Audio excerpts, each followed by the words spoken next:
Assalamualaikum warahmatullahi wabarakatuh. Bismillahirrahmanirrahim. Alhamdulillahi rabbil alamin. Wassalatu wassalamu ala asyrafil anbiya'i wal mursalin Sayyidina wa maulana Muhammad wa ala alihi wa sahbihi wa tabi'ina lahum ihsanin ila yaumiddin. Amma ba'd. Qala al-muallif rahimahullahu ta'ala wa nafa'ana bihi wa bi'ulumihi fid darain. Thumma ila hadratin nabiyyil mustafa sayyidina Muhammadin sallallahu alaihi wasallam wa abaihi wa ikhwanihi minal anbiya'i wal mursalin wa jami'il malaikatil muqarrabin alaihimus salatu wassalam wa azwajihi ummahatil mu'minin wa auladihi wa dhurriyyatihi wa alihi wa ashabihi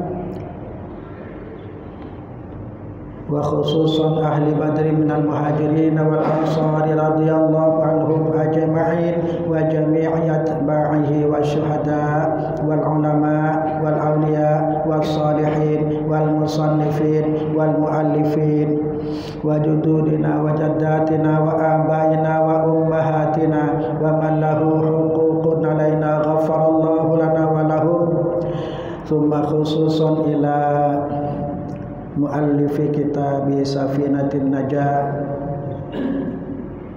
wa kitabi Kashifatis Sajah rahimahumallah. Syai'un lillahi lana wa lahumul Fatihah. A'udzu billahi minasyaitonir rajim. Bismillahirrahmanirrahim. Alhamdulillahi rabbil alamin. Ar-Rahmanir Rahim. Maliki yaumiddin. Iyyaka na'budu wa iyyaka nasta'in. Ihdinas siratal mustaqim. Siratal ladzina an'amta 'alaihim ghairil maghdubi 'alaihim waladdallin. Amin. Hadirin jamaah pengajian yang dirahmati dan dimuliakan Allah Subhanahu wa taala. Alhamdulillah kita masih bisa bersua kembali dalam keadaan sehat walafiat. Mudah-mudahan kehadiran kita, perjumpaan kita di majelis ini dicatat oleh Allah Subhanahu wa taala sebagai amal soleh yang diterima olehnya. Amin, amin, Allahumma amin. Hadirin jamaah pengajian yang dirahmati dan dimuliakan Allah Subhanahu wa taala, marilah kita lanjutkan pembacaan kitab Kashifatus Sajah ini. Bismillahirrahmanirrahim. Wa ammal khunsa fa hukmuhu annahu in amna min zakarihi wa hada min farjihi hukima bi bulughihi. Wa ammal khunsa, dan adapun khunsa, orang yang memiliki dua jenis kelamin atau biasa kita sebut dengan orang banci. Orang yang memiliki dua jenis kelamin, satu kelamin disebut dengan zakar dan satunya lagi disebut dengan farji. Zakar atau penis, farji atau vagina. Jadi khunsa adalah orang yang memiliki dua jenis kelamin. Dalam dirinya ada dua alat kelamin, yaitu penis dan vagina. Itulah yang disebut khunsa atau orang banci. Fa hukmuhu, maka adapun hukum baliknya khunsa, annahu, sesungguhnya, in amna min zakarihi, jika dia mengeluarkan air mani min zakarihi, dari zakarnya, jika mengeluarkan mani min zakarihi, dari zakarnya, dari penisnya, wa hadha min farjihi, dan haid atau keluar darah haid min farjihi, dari vaginanya, hukima bi bulughihi, maka dia dihukumi dengan baliknya. maka khunsa yang seperti itu, yang demikian itu dihukumi sudah baligh apabila dia mengeluarkan mani dari zakarnya dan sekaligus mengeluarkan darah haid dari farjinya atau vaginanya. Jadi kedua-duanya harus ada dari kedua alat kemaluannya. Harus kedua-duanya ada, dari zakarnya keluar mani dan dari vaginanya atau dari farjinya mengeluarkan darah haid. Maka kalau sudah seperti itu, maka khunsa atau banci dihukumi sudah baligh. Fa in wujida ahaduhuma, maka jika ditemukan salah satu dari keduanya, maka jika ditemukan salah satu dari keduanya, dari air mani dan haid, dari air mani dan haid, au kilahuma, atau kedua-duanya, artinya ditemukan haid sekaligus air mani, namun min ahadi farjaihi, dari salah satu dari dua kemaluannya, fala yuhkamu bi bulughihi, maka tidak dihukumi khunsa tersebut bi bulughihi dengan balighnya. Maksudnya adalah jika ditemukan salah satu dari air mani dan darah haid, atau kedua-duanya ditemukan darah haid dan air mani, yang mana kedua-duanya itu keluar dari salah satunya. Misalnya air mani dan darah haid itu keluar dari zakarnya misalnya, atau hanya keluar dari farjinya atau vaginanya saja misalnya, maka hal yang seperti itu tidak menjadikan banci itu baligh, atau tidaklah khunsa atau banci tersebut dihukumi sudah baligh. Saya ulangi penjelasannya. Maka jika ditemukan salah satu dari keduanya, dari air mani dan darah haid, misalnya salah satunya saja, air maninya saja, tapi tidak mengeluarkan darah haid, dan keluar dari kedua-duanya, misalnya air mani keluar dari zakarnya maupun dari vaginanya, atau darah haid, atau darah haid saja keluar dari, baik keluar dari zakarnya maupun dari vaginanya, maka khunsa yang seperti ini tidak dapat dihukumi haid, karena keluarnya dari salah satu alat kemaluannya, atau keluar kedua-duanya, atau keluar salah satu dari darah atau air mani dari salah satu kedua farjinya, maka khunsa yang demikian ini tidak bisa dihukumi sudah baligh. Berarti khunsa yang demikian ini belum baligh.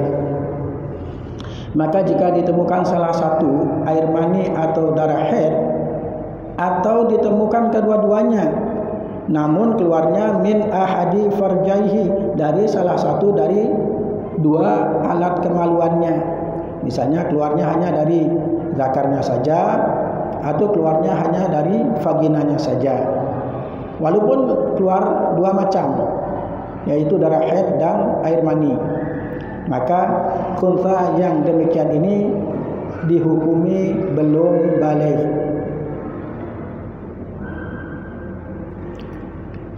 Wa innama dzakaral musannifu, dan hanya saja dzakaral musannifu telah menyebutkan musannif pengarang kitab Safinatun Najah yang dimaksud yakni Syekh Salim bin Sumair Al-Hadrami telah menyebutkan awal masalah atau masalah yang pertama fil fiqhi dalam ilmu fikih alamatil bulughi akan tanda-tanda balik. Apa alasannya musannif menjelaskan atau menyebutkan awal permasalahan atau masalah yang pertama dalam ilmu fikih adalah tanda-tanda balik? Li'anna manatat taklifi. Ini alasannya. Li'anna manatat taklifi 'alal balighi. Karena sesungguhnya tempat bergantungnya taklif atau tempat bergantungnya pembebanan hukum-hukum syarak 'alal balighi adalah atas orang yang sudah balik. Jadi awal masalah yang pertama kali dituturkan atau dijelaskan oleh musannif di dalam kitab ini adalah tanda-tanda balik itu karena tempat bergantungnya taklif atau pembebanan hukum-hukum syara itu berlaku atas orang yang sudah balik. Artinya pembebanan hukum-hukum syara itu tidak dibebankan kepada orang yang belum balik. Jadi wajibnya melaksanakan sholat 5 waktu itu sudah dibebankan atau diwajibkan kepada orang yang sudah balik. Kalau dia belum balik, belum diwajibkan. Begitu juga puasa Ramadan misalnya. Kalau dia sudah balik, maka dia wajib melaksanakan puasa Ramadan. Itu yang dimaksud dengan tempat bergantungnya taklif, pembebanan hukum-hukum syara itu adalah atas orang yang sudah balik, bukan kepada orang yang belum balik. Dunas sabiyyi, nah ini dunas sabiyyi bukan kepada anak kecil laki-laki, wasabiyati dan anak kecil perempuan. Artinya hukum-hukum syarak tersebut tidak dibebankan kepada anak kecil, baik dia laki-laki maupun perempuan. Artinya kepada anak-anak yang belum mencapai usia balik. Lakin akan tetapi yajibu ala sabili fardil kifayati, wajib atas jalan fardu kifayah, ala aslihima, atas orang tua dari keduanya. Akan tetapi wajib menurut jalan fardu kifayah ala aslihima, atas orang tua dari keduanya. Maksudnya adalah orang tua dari kedua anak tersebut, yaitu anak laki-laki dan anak perempuan yang belum balik, apa yang diwajibkan? Ayya'murahuma, agar memerintahkan kedua orang tuanya, huma kepada keduanya, kepada anak-anaknya yang masih kecil yang belum balik, baik dia laki-laki maupun perempuan, bis salati, dengan salat. Artinya orang tua dari anak-anak yang belum balik tersebut diwajibkan secara fardu kifayah memerintahkan anak-anaknya melaksanakan salat. Wa ma tatawaqqafu alaihi, dan segala sesuatu yang bergantung keabsahan salat atasnya.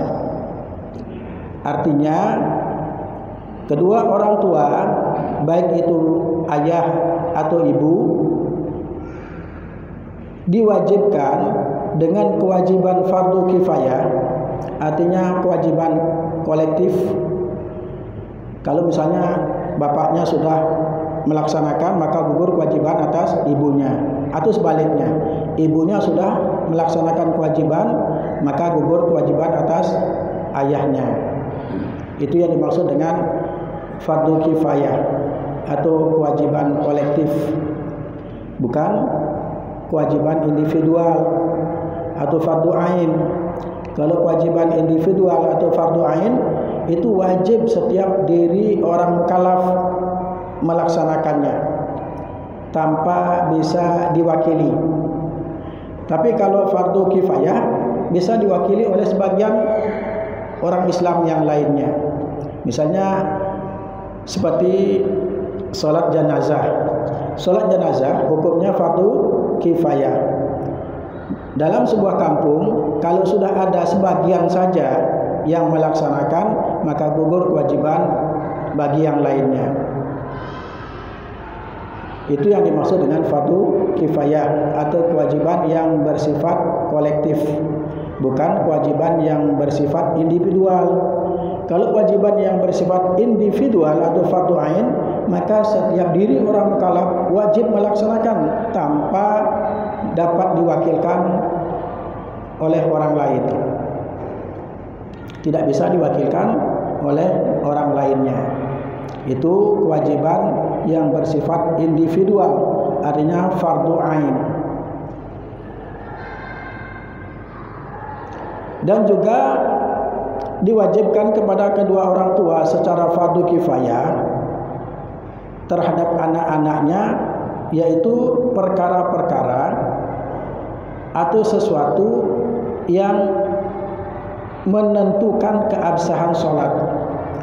Kawuduin, seperti wudu, wajib orang tua wajib secara fardu kifayah bagi orang tua mengajarkan anak-anaknya tentang wudu, seperti syarat sahnya wudu, rukun-rukun wudu dan lain sebagainya.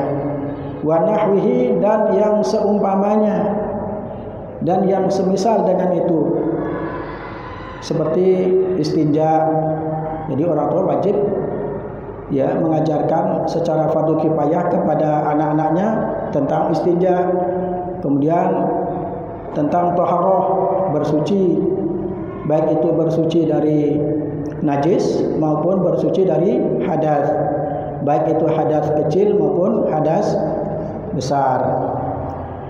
Nah, itu hukumnya fardu kifayah, memerintahkan anak-anaknya melaksanakan sholat dan yang berkaitan dengan sholat, yang berkaitan atau yang menentukan keabsahan sholat. Sholat tidak akan sah kalau tidak berwudu. Misalnya orang yang punya hadas, yang berhadas kecil misalnya, tanpa berwudu terlebih dahulu langsung sholat, maka sholatnya tidak sah. Jadi wajib dia berwudu terlebih dahulu untuk menghilangkan hadas kecilnya. Nah, hal-hal yang seperti ini yang berkaitan langsung dengan sholat, yang berkaitan langsung dengan keabsahan salat, maka wajib secara fardu kifayah orang tua mengajarkan anak-anaknya. Ya, kalau misalnya kedua orang tuanya, baik ayah maupun ibu, tidak sama sekali mengajarkan anak-anaknya tentang hal ini, maka kedua orang tuanya berdosa. Ya, cukup misalnya ayahnya saja atau ibunya saja, dan alangkah baiknya kalau kedua-duanya mengajarkan, mengingatkan anak-anaknya tentang sholat dan yang berkaitan dengan sholat. Ba'da istiqmalihima sab'a sinina idza mayyaza, setelah sempurna keduanya sab'a sinina, berusia 7 tahun, idza mayyaza, apabila keduanya telah mumayyiz. Maksudnya begini, orang tua diwajibkan secara fardu kifayah mengajarkan anak-anaknya tentang sholat dan yang berkaitan langsung dengan sholat itu apabila kedua anak-anaknya yang laki-laki dan perempuan itu sudah sempurna berusia 9 tahun, 7 tahun dan apabila dia sudah balik. Ini maksudnya belum tentu anak yang berusia 7 tahun itu sudah balik. Mungkin ada yang terlambat, mumayyiz. Mungkin ada anak yang usia 7 tahun belum mumayyiz. Tapi pada umumnya kalau sudah menginjak usia 7 tahun, anak tersebut sudah mumayyiz. Ini mengambil kebanyakan atau yang bersifat umum. Secara umum, anak yang sudah sempurna usianya 7 tahun itu sudah mumayyiz. Makanya di sini ada penekanan kata idza mayyaza. Setelah sempurna usia keduanya 7 tahun, idza mayyaza, apabila keduanya mumayyiz. Kalau belum mumayyiz, ya diwajibkan secara fardu kifayah kepada kedua orang tuanya mengajarkan anak-anaknya tentang sholat dan yang berkaitan dengan sholat. Itu artinya dari ibarat kitab ini maksudnya adalah apabila anak tersebut sudah berusia 7 tahun dan sudah mumayyiz, maka kedua orang tua wajib secara fardu kifayah mengajarkan anak-anaknya tentang sholat dan yang berkaitan dengan keabsahan sholat. Nah, sekarang kita perlu mengetahui tentang batasan mumayyiz. Apa sih yang dimaksud dengan mumayyiz?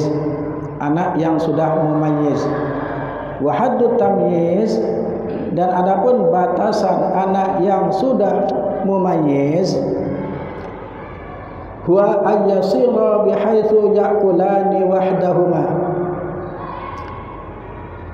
adalah keduanya sudah menjadi sekira-kiranya keduanya dapat makan dengan sendirinya.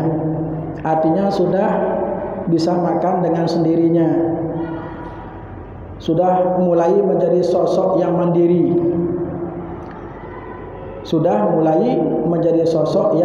mandiri, seperti dia dapat makan dengan sendirinya, sudah bisa makan tanpa disuapi. Wa yashribani wahdahuma, sudah dapat minum keduanya dengan sendirinya, dia sudah mandiri dalam hal makan dan minum, sudah bisa dia lakukan dengan sendirinya. Kemudian wa yastanjiyani wahdahuma, dan keduanya sudah bisa beristinja sendirinya. Jadi sudah bisa beristinja sendirian, tidak perlu dibantu lagi oleh kedua orang tuanya.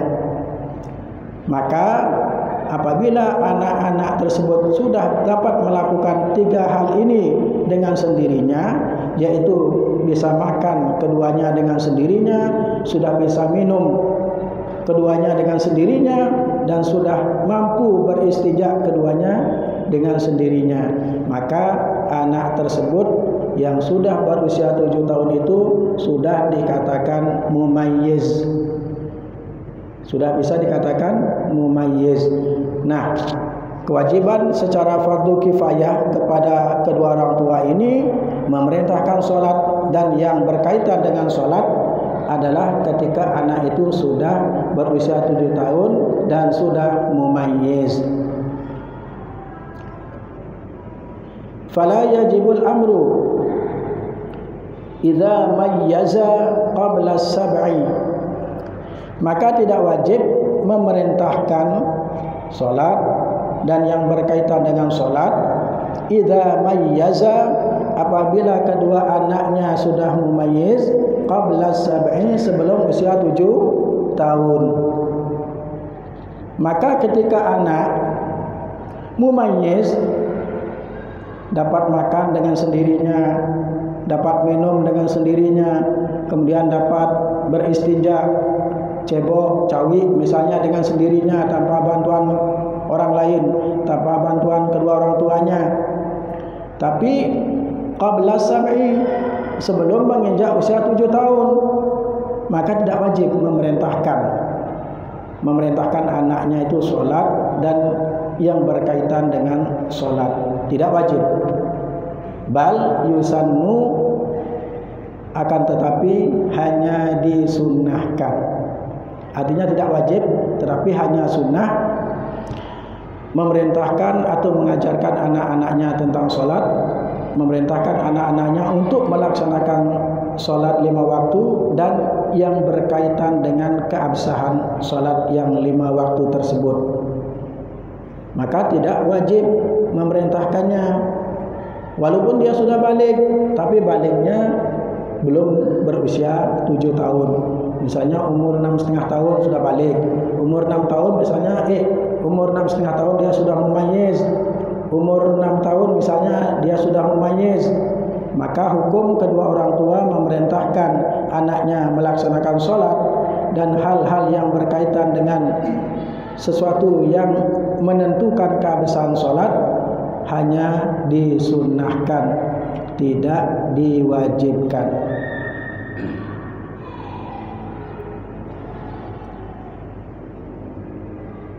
Saya ulangi agar lebih jelas.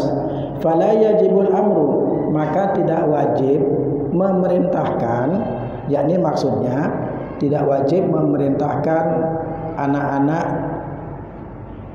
oleh orang tua, ya, memerintahkan anak-anaknya untuk melaksanakan sholat yang 5 waktu dan hal-hal yang berkaitan dengan sholat tersebut. Artinya sesuatu yang menentukan keabsahan sholat tersebut, seperti wudhu dan yang seumpamanya. Apabila kedua anaknya itu sudah mumayyiz qabla sab'i, namun belum genap berusia 7 tahun. Misalnya baru berusia 6,5 tahun sudah mumayyiz, maka orang tua tidak wajib memerintahkan anaknya untuk melaksanakan sholat dan hal-hal yang berkaitan dengan sholat. Hanya disunahkan saja, hanya hukumnya sunnah, bukan wajib. Tidak wajib memerintahkan kedua anaknya melaksanakan sholat dan hal-hal yang berkaitan dengan keabsahan sholat apabila anaknya mumayyiz sebelum usia 7 tahun. Karena ada penjelasan dari hadis Rasulullah SAW, muru auladakum bis salati wa hum abna'u sab'i sinina. Muru, perintahkanlah oleh kalian, auladakum, anak-anak kalian, bis salati, dengan solat. Perintahkan anak-anak kalian melaksanakan solat. Wa hum abna'u sab'i sinina, sementara mereka anak-anak kalian sudah berusia 7 tahun. Jadi kewajiban itu, ya, kewajiban yang dijelaskan dalam hadis, kalau anak kita sudah berusia 7 tahun, muru, perintahkan oleh kalian. Jadi al-amru lil wujub, ya, perintah ini bermakna wajib. Dan di sini dijelaskan dalam kitabnya, dalam kitab ini adalah kewajiban secara kolektif atau fardu kifayah, bukan fardu ain. Jadi kalau fardu ain misalnya, maka baik ibu maupun bapak wajib kedua-duanya, ya, memerintahkan anak-anaknya yang sudah mumayyiz, yang sudah menginjak usia 7 tahun untuk melaksanakan sholat tanpa bisa diwakilkan oleh salah satunya. Tapi di sini bukan fardu ain, tapi fardu kifayah atau kewajiban secara kolektif. Artinya apabila ibunya sudah, ya, memerintahkan anaknya untuk melaksanakan sholat, maka gugur kewajiban bagi ayahnya. Begitu sebaliknya. Itu yang dimaksud. Kira-kira jelas enggak?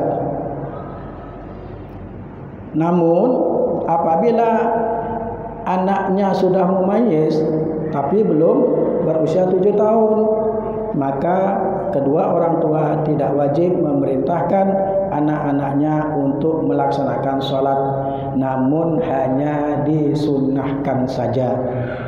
Artinya sunnah hukumnya bagi kedua orang tua memerintahkan anak-anaknya untuk melaksanakan sholat yang sudah mumayyiz namun belum berusia 7 tahun.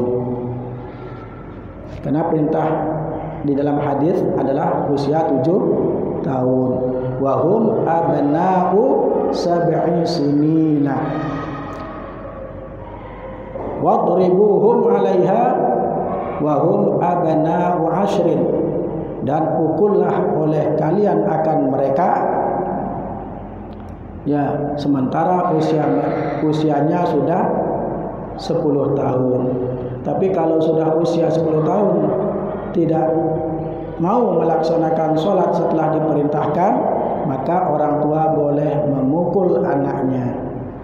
Artinya biar anaknya tidak menjadi kebiasaan meninggalkan sholat ketika dia sudah balik. Maka pembiasaan seperti ini insya Allah setelah anak-anak sudah menginjak usia balik, maka dia tidak akan berani meninggalkan sholat. Artinya akan ada tanggung jawab terhadap sholat, maka dia tidak akan berani meninggalkan sholat karena sudah dibiasakan sejak dini, sejak usia 7 tahun. Ya, sejak usia 7 tahun. Bahkan apabila anaknya sudah mumayyiz walaupun usianya belum 7 tahun, disunnahkan untuk memerintahkan anaknya tersebut melaksanakan sholat. Ya.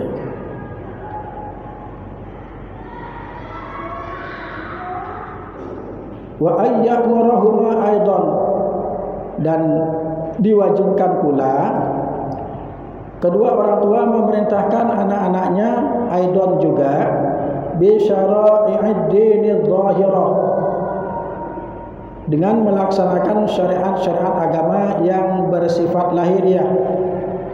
Nahwa shaimi, seperti puasa, idza ataqa, apabila mereka mampu.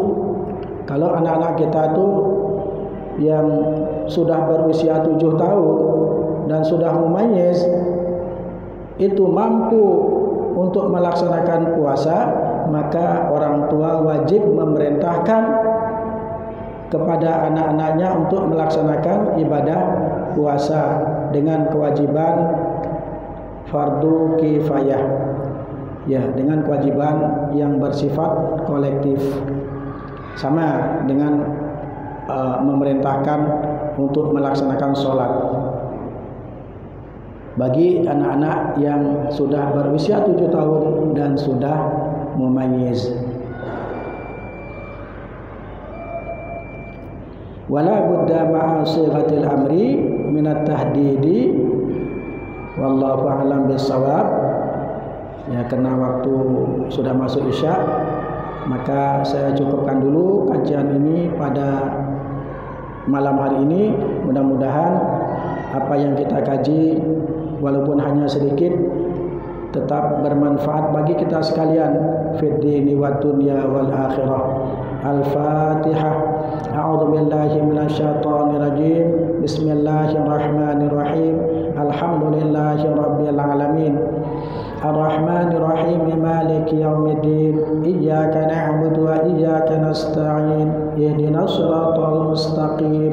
Siratal ladzina an'amta 'alaihim ghairil maghdubi 'alaihim waladdallin. Amin.